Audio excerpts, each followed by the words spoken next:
Ya, Anda masih bersama kami di Net Bali. Kekosongan stok vaksin anti rabies bagi korban gigitan anjing di sejumlah puskesmas di Buleleng dibantah Wakil Bupati Buleleng Nyoman Sujitra. Sujitra nyatakan stok VAR di Buleleng aman dan pemberian VAR ke warga dilakukan secara selektif.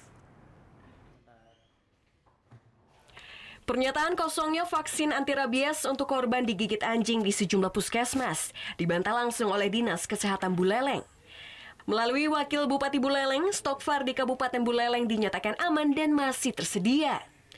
Ribuan ampul VAR masih tersedia di depo farmasi Kabupaten Buleleng.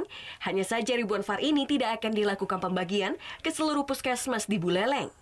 Pembagian VAR ini akan dikeluarkan Dinas Kesehatan secara selektif jika dinyatakan positif rabies.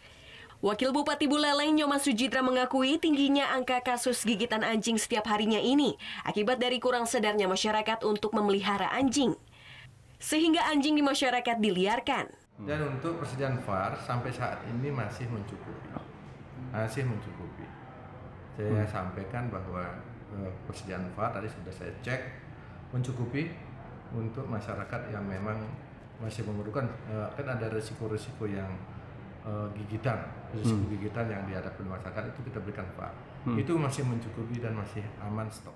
Untuk kedepannya, pemberian VAR bagi korban yang tergigit anjing hanya akan dilakukan di wilayah yang masuk zona merah rabies. Salah satunya di Kecamatan Banjar Buleleng. Sejumlah VAR akan disediakan untuk para korban yang benar-benar membutuhkan VAR tersebut. Putu Wijana melaporkan untuk NET. Oh yang beneran? Iya, oke. Nah, udah kan nonton beritanya? Jangan lupa di-subscribe, di-like, dan juga di-komen ya akun YouTube dari Net Bali. Terima kasih udah subscribe. Yang belum, jangan sampai lupa. Di sebelah sini nih. Subscribe.